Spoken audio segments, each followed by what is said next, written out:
E quando Adão e Eva se sentiram nus, melhor, pelados, para dar mais ênfase ao sentido hebraico, a primeira coisa que eles fizeram foi tecer folhas de figueira e fazer uma tanga para ele e uma tanga para ela. Quando Adão chegou no jardim na virada do dia, eles não estavam pelados. Eles estavam com as roupas de figueira. Mas ainda assim não resolveu, porque Deus perguntou assim: por que você fugiu? Porque a gente estava nu. Mas vem cá, vocês não estavam nus, vocês estavam com folhas de figueira. Aí a Bíblia fala que Deus os vestiu com pele de animal. Por que Deus os vestiu com pele de animal se eles já estavam vestidos de folha de figueira? A folha de figueira representa a justiça humana, a vontade humana de resolver um problema que só Deus pode resolver. Sabe aquela promessa de início de ano que você nunca passa de fevereiro e não cumpre? Deus somente que pode me salvar. O ser humano não pode se salvar. O ser humano não pode resolver o problema. E eu também não acredito que Deus ia criar uma pele morta. Tem um autor judeu, nossa, fugiu aqui agora, daqui a pouco eu lembro. É um grande comentarista judeu, Rashi. O Rashi diz que certamente ali foi realizado o primeiro sacrifício da humanidade. E eu concordo. Matou um cordeiro e vestiu Adão e Eva com a pele desse cordeiro. Eles nunca tinham presenciado a morte. Aquele cordeiro foi morto no dia que eles comeram do fruto, no lugar deles. Porque no dia em que dele comerdes, certamente morrerás. Eles comeram e não morreram, mas um cordeiro foi morto.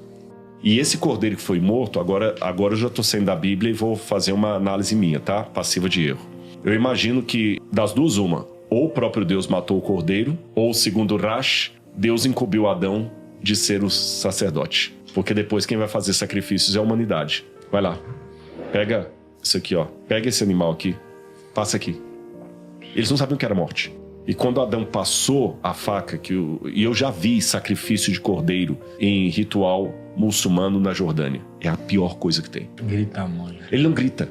Cordeiro não grita? Ele não grita. É diferente do porco? Não grita, mas ele chora. Mas ele chora, é uma coisa... Nossa, gente, é horrível.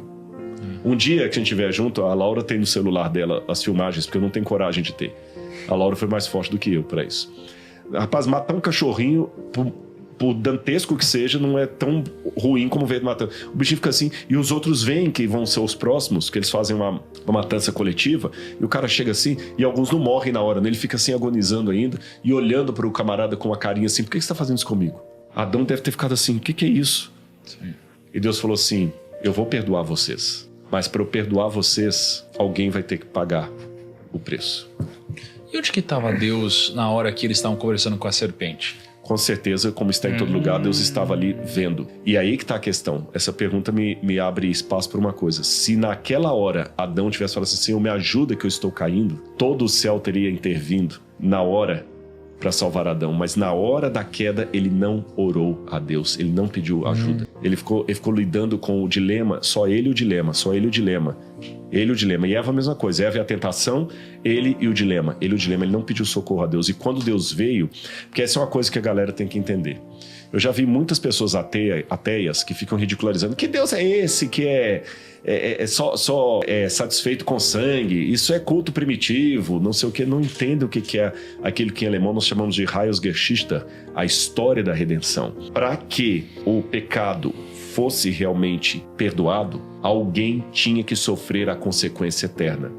Então Cristo, quando veio morrer na cruz do Calvário, ele veio morrer por Adão e Eva e toda a humanidade. E aquele primeiro cordeiro que foi morto no Éden foi apenas o primeiro de uma série de cordeiros que haveriam de ser mortos no ritual do santuário, que esse é um tema legal. A gente está falando de temas aqui, estudar o santuário, o processo do santuário. Eu posso fazer uma miniatura aqui, a gente explicar. Legal.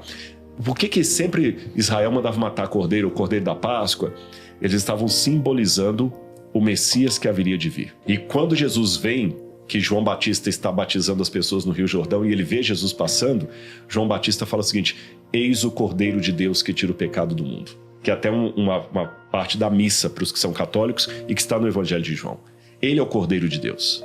E quando ele morre na cruz do Calvário, que ele fala: está consumado, ou seja, agora eu cumpri. E aí é interessante que o véu do santuário rasga de alto a baixo. Que eu interpreto o seguinte: os judeus, quando alguém morre na família, ele rasga a veste. É como se o próprio Deus estivesse mostrando a angústia dele. E mesmo que os judeus não reconheçam Jesus como Messias, Olha que ironia da história.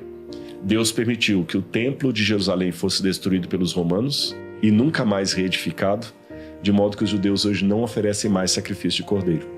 Até os judeus, mesmo não aceitando que Jesus era o Messias, ainda de maneira involuntária, eu posso dizer assim, inconsciente, sei lá, eles estão dizendo para o mundo: o cordeiro veio, o Messias veio, porque o sacrifício de cordeiros era até a vinda do Messias. Uma vez que o Messias viesse, não precisava mais fazer esse sacrifício. E só para fechar meu comentário aqui, para não ficar mais longo ainda, por isso que hoje eu não preciso mais matar cordeirinho, porque o cordeiro veio.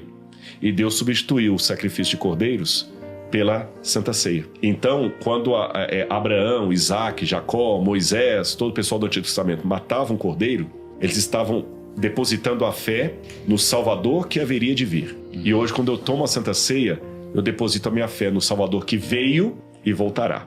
Os do Antigo Testamento olhavam para o futuro, nós olhamos para o passado, para a cruz, que a cruz para ele estava adiante, para nós está no passado, e aponta que ele vai voltar. Ele morreu por nós. É por isso, pessoal, que eu falo com vocês assim: você pode não concordar, você pode achar ridículo, pouco intelectual, mas eu agradeço todos os espaços que me dão, como aqui no Grupo Primo, para falar desse amor de Deus, porque é muito forte. Sabe por que a gente insiste tanto para você aceitar Jesus? Eu vou explicar a você por quê. É que isso é tão bom, é tão maravilhoso o que ele faz no coração da gente, que ai de mim se eu não pregar o Evangelho.